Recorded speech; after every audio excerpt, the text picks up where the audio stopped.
वर्षापासून काम करत असताना सरपंचांमध्ये शून्यातून उभं राहिलेल्या सरपंचांचं मी त्यावेळेला खूप मोठा माझा सिंहाचा वाटा होता. सरांचं भाग्य मला लाभलं त्यांच्याबरोबर काम करायचं. सिंहाचा वाटा म्हणजे तिकडे काहीच नव्हतं, तार कंपाऊंड होतं, त्यापासून मी तिकडे होतो आणि आजपर्यंत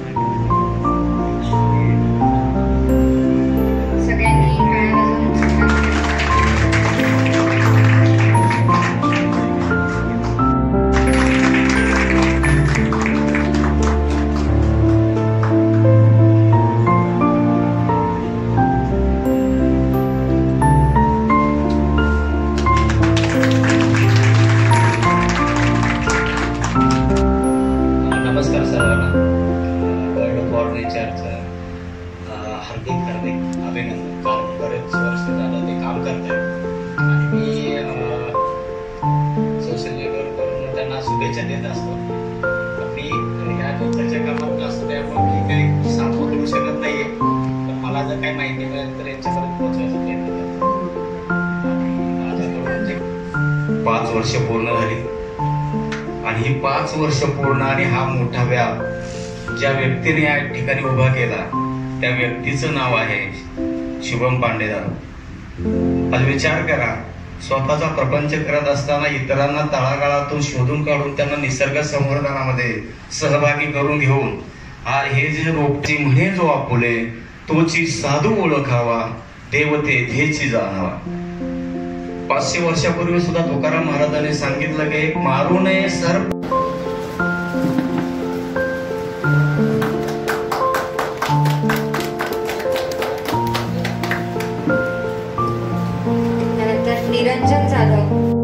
नाही, पण आपण काम करत असताना अशा पद्धतीनं करा की आपला जीव आणि समाजाचे हित या दोघांचं रक्षण करून आपलं काम करत जा. कारण की अनेक वेळा असे अपघात होतात आणि अर्ध्यावरच माणसाला आपली जीवन यात्रा या कार्यक्रमात म्हणजे सोडून जावं लागतं. आज आपल्यामध्ये बरेच सर्पमित्र नाहीयेत, याचं कारण की त्यांना आपल्यातून हे वागणं झालेलं आहे. तर विचार करा, आपण ज्यावेळी हे काम करतो तो स्वतःचा जीव धोक्यात घालून करत असतो. त्यामुळे स्वतःचा जीव आपल्यासाठी खूप मोलाचा आहे.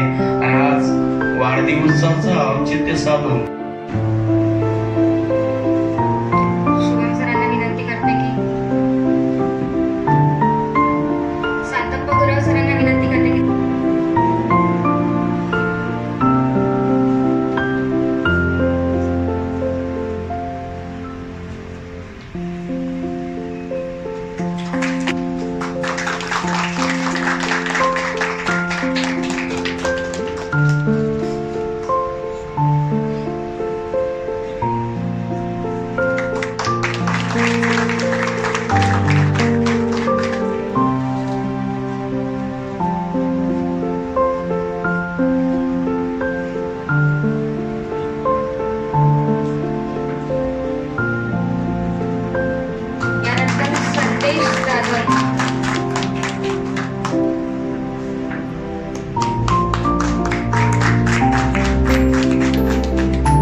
रेस्क्यू तर सर्वच असतात. मला वाटतं महाराष्ट्रात तर जवळपास 1000च्या वर रेस्क्यू असतील, परंतु प्रबोधनाचं काम आतापर्यंत एवढ्या अभिनव पद्धतीनं कोणी केलं नव्हतं. ते वर्ल्ड फॉर नेचरने केले.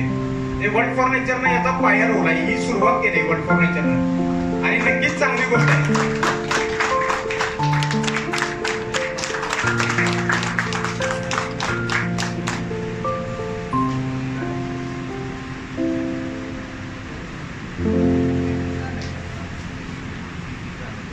वर्ल्ड फॉर नेचर अध्यक्ष शुभम पांडे या ठिकाणी आपल्या सगळ्यांचे आभार मानतो की वेळात वेळ काढून या ठिकाणी आपण उपस्थिती लावली. आपल्या संस्थेचे सगळे अधिकारी, आपल्या संस्थेचे सगळे मेंबर्स दिवस रात्र काम करतात. कधीही त्यांना फोन आला, जेवत्या ताटावरनं उठून त्या ठिकाणी मदतीसाठी धाव घेणारे हे माझे कार्यकर्ते, माझे सहकारी, माझं इन्स्पिरेशन, यांच्यासाठी मी मनापासून आज आभार मानतो आपले की आपण मला सहकार्य केलं, त्यामुळे आज मी खंबीरपणे या ठिकाणी उभा आहे. आपल्या फक्त सहकार्यामुळे आपली संस्था खंबीरपणे या ठिकाणी अविरत काम करते गेल्या 5 वर्षापासून. गेल्या 5 वर्षापासून सुरुवात कधी झाली, अक्षरशः काम करत असताना कॅल्क्युलेशन ठेवता येत नाही की आपल्याकडे रेस्क्यू किती होत आहेत आणि रिलीज किती होत आहेत. कारण एका शहरामध्ये दिवसाला 10 ते 15 रेस्क्यू कॉल असतात. अशा अनेक शहरांमध्ये आपले कार्यकर्ते काम करतात आणि दर महिन्याला, मला आकडा नाही माहिती, परंतु 100% शेकडोच्या वर दर महिन्याला आपली संस्था प्राण्यांना जीवनदान देते. म्हणून coming together is a beginning, keeping together is a progress आणि working together is a success. आपण एक देखील जीवतात. आणि जेव्हा मी कोल्हापूर परिसरामध्ये आपल्या संस्थेची टॅगलाईन जी आहे ना, ती आहे रॅम्बल रिसर्च रेस्क्यू. रॅम्बल म्हणजे फिरणे, रिसर्च म्हणजे शोध करणे आणि रेस्क्यू म्हणजे वाचवणे. तर रॅम्बल करत असताना कोल्हापूरमध्ये मला असं कळलं की मी त्यांना प्रश्न विचारत होतो की या सिटीमध्ये मंथली किती बाईट होतात, किती लोकांचा जीव जातो, कोणत्या दवाखान्यामध्ये अँटीव्हेनम अवेलेबल आहे, औषध अवेलेबल आहे. तर मला ते ऐकून फार वाईट वाटलं आणि तेव्हा मला असं वाटलं की ते असे काही हॉस्पिटल आहेत की लोकांची होप फक्त त्याच हॉस्पिटलकडे आहे आणि त्यांच्याकडे तरतूद नाही. त्यासाठी आम्ही फॉर्मॅलिटीज करण्याचा बराच प्रयत्न केला आणि आम्ही या ठिकाणी डिसाईड केलेलं आहे की आपल्या संस्थेच्या माध्यमातून त्या हॉस्पिटल्सला अँटीव्हेनम प्रोव्हाइड करायचं.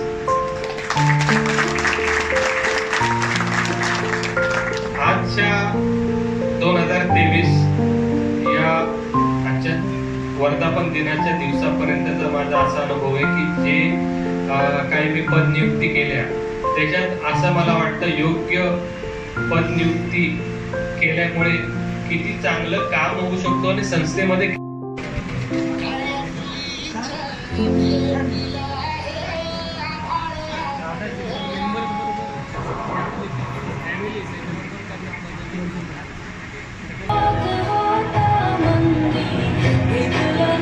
इथे बसलेल्या सर्वांना विनंती करते की त्यांनी पुढे यावं आणि या आनंद सोहळ्यात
शुभेच्छा. त्यांना आई तुळजा भवानी उदंड आयुष्य देऊ आणि त्यांच्या मार्फत वर्क फॉर नेचर पूर्ण महाराष्ट्रात एक चांगलं कार्य करू एवढीच आमची त्याच्या पाठी शुभेच्छा.